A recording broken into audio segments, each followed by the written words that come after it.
here we are. This is Todd Batty, creative director for SSX. Hey. We've been seeing the Ridernet features for the game, online features. You say it's kind of an evolution of the Autolog.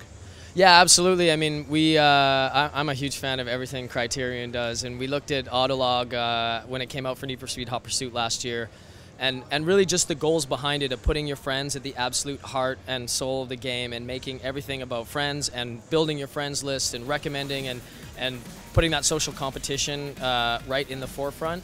And we thought that was an excellent goal. So we built a feature that we call Ridernet, very much inspired by that we think is, kind of the next logical evolution, and it does some pretty cool stuff. So do you think with these kind of ghosts things, it can be like more addictive than even the live races? Sure, yeah, that's one of the sort of fundamental differences that we did with our Explore mode, is we decided to say, rather than have all the competition be Ryder versus AI, or driver versus AI, whatever it might be, and then using something to just compare times, we actually use the ghosts as the primary form of competition. So what will happen is, anytime any one of your friends plays a particular drop, they're going to set a time or a score or a distance survived, depending on the event that they're in, and then we're going to upload a ghost of that to our servers.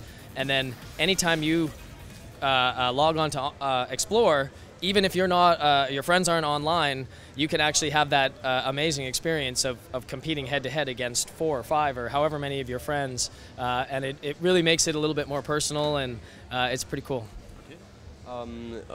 You make like a big style change some months ago.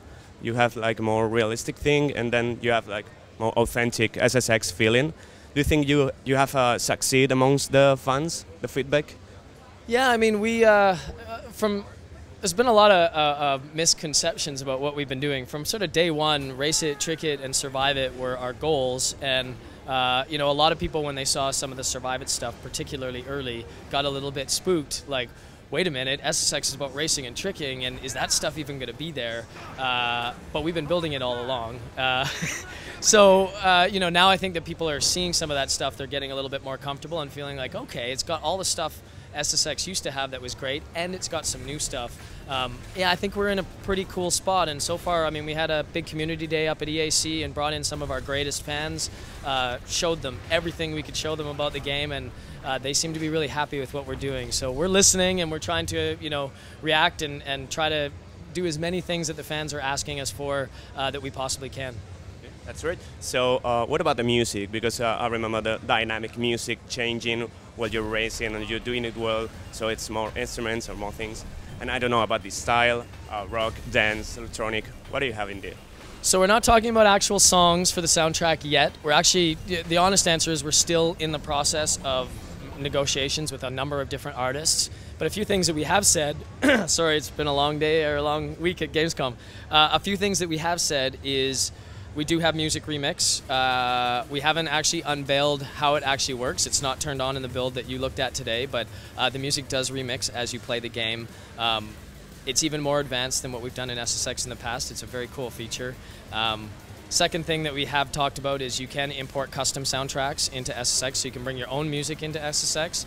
And then the third thing that's really cool is if you bring in custom music, your custom music will also remix as you play the game. So you can put in any music you want, import it into the game, and as you play the game, depending on how you play, you can remix your music, which we think people are going to love. So we're looking forward to unveiling the actual functionality of that a little bit later.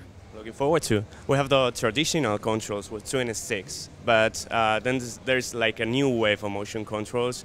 We had SSX Blur, which had some kind of innovative Wii mode use, and then we had a Wii balance board. Then now have Connect and Move. Didn't you consider to use some kind of motion controls with SSX? Yeah, we considered it very, very briefly. Two things. I'm a big believer in, if you're going to do anything in the game, you need to do it as well as you possibly can. Do less, but do it really, really well. Big believer in that.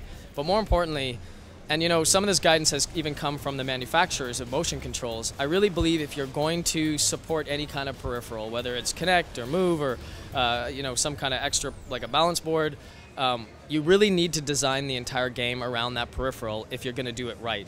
If you try to kind of bolt it onto the game, it usually feels a little gimmicky, and I don't like doing that to our fans. So, you know, we started this game a long time ago with the assumption it was going to be traditional Xbox 360, PlayStation 3 controller, so we decided not to. Okay, and when are we writing this? Is January 2012? January 2012 on Xbox 360 and PlayStation 3. Okay, that's all. Thank you very much. Thank you.